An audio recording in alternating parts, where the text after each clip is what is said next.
Good morning. Like every week ఇవాళ నేను యథాలాపంలో ఒక విషయం చెప్దాం అనుకుంటున్నాను. సో యథాలాపానికి ఒక సబ్జెక్ట్ ఉండదు, పిచ్చాపాటి. కానీ ఈసారి ఏమనుకున్నానంటే, రకరకాల దేశాలు వెళ్తుంటాం, మనం రకరకాల మనుషులు చూస్తుంటాం. ఒక్కొక్క దేశంలో ఒక్కొక్క రూల్ ఉంటుంది, ఒక్కొక్క దేశంలో ఒక్కొక్క పద్ధతి ఉంటుంది. ఆ పద్ధతి మనం తెలుసుకోవడానికి ఒక్కోసారి మనకి వీలవుతుంది, ఒకసారి వీలవదు. ఫర్ ఎగ్జాంపుల్, అమెరికాలో వెళ్తే వాళ్ళు పంక్చువాలిటీకి ఎక్కువ ఇంపార్టెన్స్ ఇస్తారు. సో మరి మనం ఇస్తామా లేదా అంటే మన పంక్చువాలిటీ, ఇండియన్ పంక్చువాలిటీ అనే పేరే వచ్చింది మనకి. సో మరి అలా అని వాళ్ళు ఏమైనా గొప్ప పనులు చేస్తున్నారంటే కాదు, వాళ్ళ అలవాటు అలాంటిది. అలాగే సౌదీ అరేబియాలో వాళ్ళు చాలా స్ట్రిక్ట్గా ఉన్నట్టుగా మనకి ఫీల్ అవుతాం మనం. ఎందుకంటే ఈ కస్టమ్స్కి వాటికి వెళ్ళినప్పుడు వాళ్ళు ఏం తీసుకొస్తున్నారని చూస్తారు, అది చేస్తారు. ఒక విధంగా చెప్పాలంటే with little respect for the ఏమంటుందని విజిటర్స్ ఆర్ ఎనీబడి, కస్టమ్స్లో తీసి పడేస్తుంటారు కింద, నచ్చకపోతే పడేస్తుంటారు. ఈవెన్ అమెరికన్స్ కూడా వాళ్ళ కస్టమ్స్ వాటిలోనూ అగ్రికల్చర్ ప్రొడక్ట్స్ అవి ఉంటాయి. ఒక రకంగా చెప్పాలంటే రూల్ ప్రకారం ఫాలో అవుతారు. అట్ ద సేమ్ టైం వాళ్ళు they don't care for the feelings of the people. So which is common in both Saudi Arabia and America. అమెరికాలో లిటిల్ బిట్ పొలైట్గా ఉంటారు, సౌదీలో పొలైట్గా ఉంటారు. కానీ నేను సౌదీ అరేబియాలో ఆల్మోస్ట్ 2 సార్లు ఉన్నాను. ఒకసారి 5 years, ఒకసారి 1 year ఉన్నాను. నేను గ్రహించింది ఏంటంటే, మనం వాళ్ళతో మనం ఎలా ఉంటాం అన్నది అదేంటిది బట్టి వాళ్ళు మనతో ఎలా ఉంటారో తెలిసింది. ఒక చిన్న విషయం చెప్తాను ఈసారి. మేము బహ్రెయిన్ వీకెండ్స్కి వెళ్తుండేవాళ్ళం సౌదీ అరేబియాలో ఉన్నప్పుడు. బహ్రెయిన్ కొంచెం సినిమా హాళ్ళు అవి ఉండేవి, తర్వాత క్లబ్లు, రెస్టారెంట్లు అవి ఉండేవి. మన ఇండియన్ కల్చర్ బాగుండేది. తర్వాత మనకి సౌదీలో ఉన్న స్ట్రిక్ట్గా ఉండేది కాబట్టి చాలామంది వెళ్తుండేవారు. ఈవెన్ సౌదీస్ కూడా వెళ్తుంటారు. ఓసారి అలా వెళ్తుంటే వాడు అన్నాడు, no you can't take your car because car registration is over అన్నాడు. చాలామంది ఏమనుకుంటారంటే, కార్ రిజిస్ట్రేషన్ అయిపోయింది, ఇన్సూరెన్స్ లేదు, వాడు వెళ్ళొద్దంటే వెనక్కి తిరిగి వెళ్ళిపోతారు. మా ఫ్రెండు ఒకతను స్టాన్ స్మిత్ అని, అమెరికన్, వాడిని అలాగే ఒకసారి అంటే బయటకు వెళ్ళినప్పుడు వాడిని, నీ కారు రిజిస్ట్రేషన్ లేదు అంటే, అదే మన ఇన్సూరెన్స్ లేదు అంటే, వాడు he had to come back. సరే మనం కూడా వెనక్కి వెళ్ళిపోదాం అని అనుకున్న ఉద్దేశంలో నాకు ఒక చిన్న ఇది అనిపించింది. ఎందుకంటే సౌదీస్లో నేను గ్రహించింది ఏంటంటే, మనం ఫ్రెండ్లీగా ఉంటే వాళ్ళు కూడా ఫ్రెండ్లీగా ఉంటారు. సో నేను పర్లేదు, ఇన్సూరెన్సే కదా, నేను వచ్చిన తర్వాత మళ్ళీ చేయిస్తాను అంటే, వాడికి తెలియక పై ఆఫీసర్కి అడిగాడు, ఆఫీసర్ అంటే ఇన్సూరెన్సే కదా, రిజిస్ట్రేషన్ కూడా లేదు ఈ కారుకి అన్నాడు. అంటే నేను వాడు మళ్ళీ వెనక తిరిగి వచ్చి ఒక విధంగా ఫ్రెండ్లీగా అనమాట, మనకు సహాయం చేద్దామని, రిజిస్ట్రేషన్ కూడా లేదంటున్నాడు, ఏం చేయాలి అన్నాడు. అంటే నన్ను రిజిస్ట్రేషను ఇన్సూరెన్స్ రెండు కలిపి నేను నెక్స్ట్ వీక్ వచ్చిందా చేయిస్తానులే, మేము వెళ్ళేసి వస్తాము, థ్యాంక్ యూ హబీబీ అన్నాను. హబీబీ అంటే ఫ్రెండ్ అనమాట. వాడు ఓకే అన్నాడు, పంపించాడు. వెనకాల నుంచి వాడు షౌట్ చేస్తున్నాడు, వాడు ఆఫీసరు. వీడు పెద్దగా పట్టించుకోలేదు. నేను వెళ్ళాను, ఆ వీకెండ్ ఉన్నాం అక్కడ. వీకెండ్ వచ్చేసిన తర్వాత మా గవర్నమెంట్ రిలేషన్స్ అని మా కంపెనీలో ఒక ఆఫీస్ ఉంటుంది. వాడు అన్నాడు, how did you go out అన్నాడు. అంటే ఐ డోంట్ నో, వాడు ఇన్సూరెన్స్ లేదన్నాడు. No you don't have registration also fee, పైగా అది మా కంపెనీ కారు, అది కంపెనీ కారు కాబట్టి వాడు కట్టాలి రిజిస్ట్రేషన్, ఇన్సూరెన్స్ ఉన్నాం. సో నువ్వు ఎలాగ వెళ్ళొచ్చావు, నాకు అది అనుమానంగా ఉంది, నన్నే వాడు పంపించడు అన్నాడు. అంటే ఏమో అదిలేదురా, నేను వెళ్ళొచ్చాను అన్నాను. ఇది ఏం చెప్తున్నానంటే, ఒక్కోసారి రూల్స్ ఎలా ఉంటాయన్న మనకు తెలియదు. ఒకసారి వాడు ఒప్పుకుంటే బాగానే అనిపిస్తుంది. ఇంకోటి చెప్తాను. సో మేము యూరోప్ అంతా వెళ్ళడానికి వెళ్ళాము. యూరోప్ వెళ్తే వాడు అన్నాడు, అదేంటిది, మీకు ఇటలీలో అదేంటిది ఇమిగ్రేషన్ ఉందండి, వీసా ఉంది. స్విట్జర్లాండ్లో వీసా ఉంది, బట్ మధ్యలో మీరు కారులో వెళ్తే, బస్సులోనే వెళ్తే మీకు ఫ్రాన్స్లో వీసా లేదండి అన్నాడు. మరి ఏం చేయాలి అన్న, నువ్వు ట్రైన్ తీసుకుని వెళ్తే నువ్వు డైరెక్ట్గా వెళ్ళిపోవచ్చు, ఆ, అప్పుడు ట్రైన్లో అడగరు అంటే అది అది ప్యారిస్ మరి ఆగదో ఏదో మరి అనుకునే. సరే అని చెప్పి మేము రోమ్లో ఏం చేసామంటే యూరైల్ అని అప్పుడు కాకుండా 93, ఆల్మోస్ట్ 33 years బ్యాక్. సో తీసుకుని వెళ్ళిపోయాం. నెక్స్ట్ డే మార్నింగ్ జెనీవాలో దిగాం. అక్కడ నుంచి ట్యాక్సీ తీసుకుని హోటల్కి వెళ్ళాం. అంతా అయిన తర్వాత అక్కడ జెనీవాలో ఏమన్నా అదేంటిది ఫ్రెంచ్ ఎంబసీకి వెళ్ళి అదే కాన్సులేట్కి వెళ్ళి ఫ్రెంచ్ వీసా తీసుకోవాలి. సో మా అమ్మాయికి అప్పుడు 6 ఏళ్ళు 7 ఏళ్ళు. మా అమ్మాయిని పంపించాను నేను ఎదురుగుండా కౌంటర్లోకి. అదేంటిది why do you want to go to France అంటే I want to see Euro Disney అన్నమాట. అది ట్రైనింగ్ ఇచ్చి పంపించాను. నేను వెనకాల నుంచున్నాను నేను. సో వాళ్ళు అడిగారు all the way how did you come from Italy to here అన్నాడు. అంటే నేను చెప్పాను ఇలాగ మేము ట్రైన్లో వచ్చామన్నాను. So why you want to go to France అంటే వీ వాంట్ అది చెప్పింటాను ఇలా యూరో డిస్నీ వెళ్తాను. ఓ వెరీ గుడ్ అన్నారు. స్టాంపింగ్ ఇచ్చారు. సో మేము వచ్చిన తర్వాత వాళ్ళందరినీ మీకు ఫారిన్ కంట్రీలో ఇంకో ఫారిన్ కంట్రీకి ఇవ్వరు, మీరు ఒరిజినల్ కంట్రీలో ఏ కంట్రీలో రెసిడెంట్ అవుతారో అక్కడి నుంచి తీసుకోవాలన్నాడు. ఏమో మాకు తెలియదు, మేము అడిగాం, వాళ్ళు ఇచ్చేశారు అన్న. ఎందుకు చెప్తానంటే జరుగుతుందా అంటే జరుగుతుంది. ఇంకోటి చెప్తాను మీకు. అదే ఫ్రాన్స్ నుంచి మేము యూకే వెళ్ళాము. యూకే వెళ్ళి లండన్లో ఏమో అదేంటిది మాకు నైట్ 10 o'clock ఫ్లైట్ ఇండియాకి. 5 o'clock అయింది. 5 hours ఏం చేస్తాము. నేను అన్న పడతాను సౌదాలు వెళ్ళి మేము స్నాక్స్ అదే మనం డిన్నర్ తినేసి వస్తాము అన్నాను. How can you go, you don't have you have only you don't have multiple visa for UK, you have only single entry అన్నాడు. అరే మేము ఎలాగో యూకే ఇండియా వెళ్ళిపోతున్నాం కదా 10ంటికి, 8 o'clock వచ్చి మేము చెక్ ఇన్ అవుతాము అంటే అక్కడ ఒక అతను అదే బ్రిటిష్ ఉన్నాడు.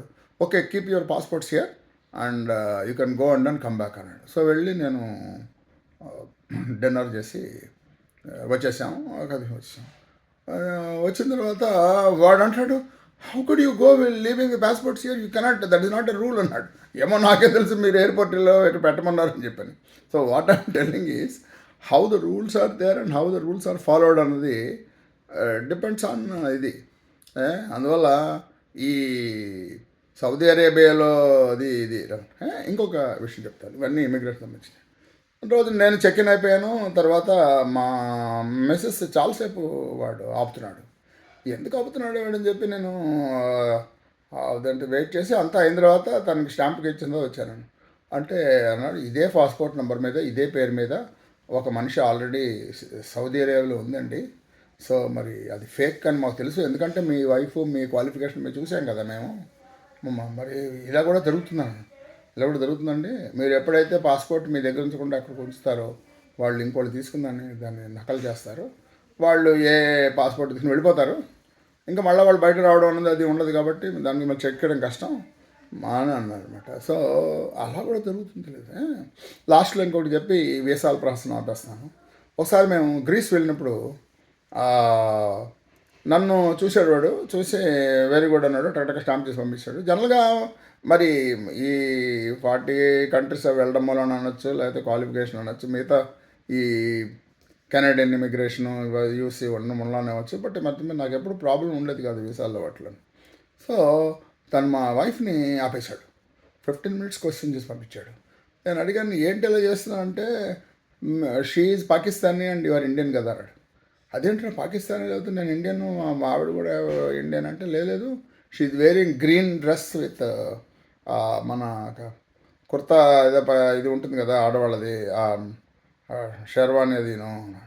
ఓరి వారు నీ తెలివితేటలు ఎలా ఉన్నారా, అది వేసుకుంటే గ్రీన్ వేసుకుంటే పాకిస్తానీ, మామూలు వేసుకుంటే ఇండియా అన్నాను. అంటే వాళ్ళ నాలెడ్జ్ అలా ఉంది. వాడికి ఎప్పుడైతే పాకిస్తాన్ ఉన్నాడో వాడు చాలా టెస్టింగ్ లాంటి చేసేవాడు. సో అలాగా రకరకాల క్వశ్చన్స్లో ఉంటుంది. ఇంకొకటి చెప్పేసి మానేస్తాను, ఈ రూల్స్ ఎలా ఉంటాయో ఫాలో అవుతారండి. ఒకసారి మేము శ్రీలంక శ్రీలంక బాబాగారి బర్త్డేకి రావాలి.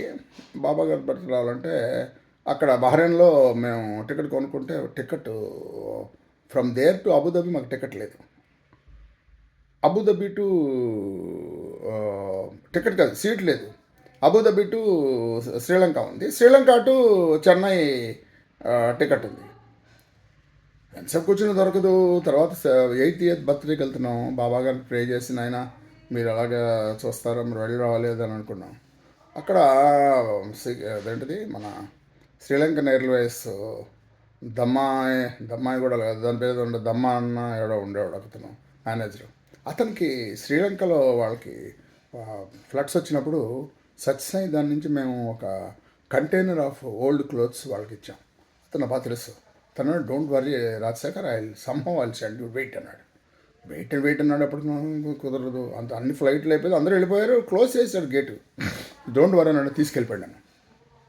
తీసుకెళ్ళిపోయి డైరెక్ట్గా బిజినెస్ క్లాస్లో కూర్చోబెట్టి జేబులో 2 పాస్పోర్ట్ మన ఇవి పెట్టాడు. ఏవి మన ఇది బోర్డింగ్ పాసెస్. నువ్వు చూడకు, ఫ్లైట్ పైకి వెళ్ళిందా చూడన్నాడు. ఇదేంటి ఇలా అంటున్నాడు అని మనకు తెలుసు కదా, హ్యూమన్ సైకాలజీ ఎలా ఉంటుందో. చూడొద్దు అంటే అదే చేస్తాం మనం. ఆ ఫ్లైట్ మీరు please fasten your belts and we're going to take off అన్నప్పుడు చూశాను. చూస్తే నా పేరు పరమేశ్వరన్ ఉంది. అమ్మ బాబు ఈ పరమేశ్వరన్ ఉంది ఎలాగా అనుకున్నాను. తర్వాత మా మిస్సెస్ ఉండాలి కదా, చూడాలి కదా. ఆ మిస్సెస్ కూడా అలాగే ఒక లేడీ పేరు ఉంది. ఆ పేరు ఇప్పుడు నాకు గుర్తు రావట్లేదు కానీ. సో ఇప్పుడు అబుదాబీలో దిగావంటే అబులో వాడు నువ్వు పరమేశ్వరన్ కాదు, నువ్వు రాజశేఖర్ అని చెప్తే జైలుకి వెళ్ళిపోతాం మనం. అమ్మో అని చెప్పి అక్కడే కూర్చున్నాను అబుదాబీలో. లక్కీగా అబుదాబీ ఆ ఫ్లైట్ ఏంటంటే అబుదాబీలో only layover half an hour 1 hour, అక్కడి నుంచి డైరెక్ట్గా శ్రీలంక వెళ్తుంది. శ్రీలంకలో దిగాం. శ్రీలంకలో దిగినప్పుడు వాడికి ఏం చెప్పాలి, అరే నా సామాన్లు అదేంటిది బహ్రెయిన్ నుంచి ఇక్కడికి వస్తాయి, ఇక్కడ నుంచి నువ్వు చెన్నై పంపించాలని చెప్పాలి. కానీ ఎలా చెప్తాం వాడికి, నేనేమో నాకు నా బోర్డింగ్ పాస్ ఏమో చెన్నైకి శ్రీలంక నుంచి రాజశేఖరన్ ఉంది, ఆ బోర్డింగ్ పాస్ ఏముంది పరమేశ్వరన్ ఉంది. ఇప్పుడు మనం శ్రీలంకలో వాడు మనని చెక్ చేస్తే మనం డైరెక్ట్గా అప్పటికే ఈ ఎల్టీటీ గొడవలు జరుగుతున్నాయి. మాట్లాడకుండా పోతే పోయేదో సామాన్లు అని చెప్పి ఆ పాస్పోర్ట్ అదే మన ఇది తీసుకొని వచ్చాను. కరెక్ట్గా చెన్నై వచ్చేప్పుడు జరిగింది ఏదైతే జరగకూడదు అది జరిగింది. ఏం జరిగింది, మన సామాన్ రాలేదు. రాజశేఖర్ పేరు మీద చూడమంటే రాజశేఖర్ మీద లేవు. పరమేశ్వరన్ అంటే నువ్వు పరమేశ్వరన్ నువ్వు కాదు కదా అంటాడు. ఈ గొడవ ఎంత ఎందుకని చెప్పి అప్పుడు వెంటనే దిగి సామాన్ రాలేదని చూసుకుని వెంటనే అక్కడికి వెళ్ళిపోయాం. అక్కడికి న్యూ వుడ్లాండ్స్ హోటల్కి వెళ్ళిపోయాం. రాత్రి అంతా పడుకున్నాం. బట్టలు లేవు, ఏం లేవు. సూట్ కేసులు అక్కడ ఉన్నాయి కదా. నెక్స్ట్ డే మార్నింగ్ వస్తే లక్కీగా ఆంథోనీ అని ఒక ఆయన చెన్నైలో ఎయిర్పోర్ట్లో ఉన్నాడు. ఆయనతో మాట్లాడుతూ ఏమని చెప్పాలి అని నాకు అదేంటిది సామాన్లు ఇలాగ మిస్ అయిపోయింది అంటే, అవునండి నిన్న 1-2 సామాన్లు మిస్ అయ్యాయి, అందులో పేరు తేడా వచ్చింది, అందువల్ల మేము we're not able to reconcile, మీవేమో చూసుకోండి అన్నాడు. అమ్మో బాబు బతికానరా బాబు అని చెప్పి వెళ్ళి చూసుకుంటే మనవే సామాన్లు. సార్ మరి ఇంకోటి ఏదో ఉందండి ట్యాగ్ అని. ట్యాగ్ మిస్టేక్ అయి ఉండొచ్చులండి అన్నాడు. నాకు తెలుసు ట్యాగ్ మిస్టేక్ కాదని, పరమేశ్వరన్ నేను అదే పేరు మీద వచ్చాను కాబట్టి అని. మళ్ళీ ఆ మాట చెప్తే మన ఎల్టీటీ అని చెప్పి జైల్లో పెట్టేస్తారని అప్పటికి అదేంటిది మాట్లాడకుండా అదేంటిది ఆ సామాన్లు తీసుకుంటే ఆయన అన్నాడు, మీరు కష్టపడ్డారు రాత్రి అంతా అక్కడ హోటల్లో ఉన్నారు కదా, మీకు ట్యాక్సీ ఫేర్ నేను ఇష్యూ చేసే అధికారం ఉంది నాకు అని ట్యాక్సీకి 1000 రూపాయలు ఎంత అయింది అది ఇచ్చారు. సో బతుకు జీవుడు అనుకుని వచ్చాను. ఎందుకు చెప్తున్నానంటే ఒక్కొక్కసారి రూల్స్ మనం ఫాలో అవ్వచ్చు. ఒక్కోసారి మనం రూల్స్కి ఫర్గా ఉండొచ్చు, ఎగనెట్గా ఉండొచ్చు. కానీ ఇలా జరుగుతుందా అంటే జరిగింది కాబట్టి చెప్తున్నాను. సో ఇప్పుడు ఎవరికైనా అడిగి చెప్తే నువ్వు can you travel by different name in from one country to other country అంటే అది you will straight away go to jail. అది బాబా గారి బ్లెస్సింగ్స్ అని మనం అనుకున్నాం. అలాగే కారు రిజిస్ట్రేషన్ లేకుండా బయటకు వెళ్ళొచ్చా అంటే వెళ్ళకూడదు. అదే మరి జెనీవాలో వీసాలు ఇస్తారా అంటే ఇవ్వరు. మరి యూకేలో మనం పాస్పోర్ట్ పెట్టేసి వెళ్ళిపోవచ్చు అంటే వెళ్ళకపోవచ్చు. బట్ అవన్నీ జరిగాయంటే జరిగాయి. మనం అది ఎలా జరిగాయంటే ఆ రోజున మన అదృష్టం మామూలు అనొచ్చు. తర్వాత మన బిహేవియర్ కూడా ఉంటుంది. మనం దెబ్బలాటే బిహేవియర్ పెట్టుకుంటే జరగదు. అలానే లైట్గా ఉంటే వీడు ఎవడో దొంగ అవ్వదు అనుకుంటారు. సో అందువల్ల ఇది పద్ధతి అని నేను చెప్పలేను, కానీ లక్కీగా జరిగింది కాబట్టి మనం that we're happy and I wanted to share that with you today. So rules are for birds. So అందువల్ల మనకి రూల్స్ ఉంటాయంటే నేనేమంటానంటే మా అన్నయ్యతోనూ, అరే రెడ్ లైన్ దగ్గర ఆగేవాడు ఒకడు, సో రెడ్ లైన్ దగ్గర ఆగనివాడు ఒకడు, మరి రెడ్ లైన్ ఆగకపోతే వాడిని పట్టుకుంటారంటే పట్టుకోపోవచ్చు. టికెట్ లేకుండా ఎంతోమంది ప్రయాణం చేస్తుంటారు, వాళ్ళని పట్టుకోపోవచ్చు.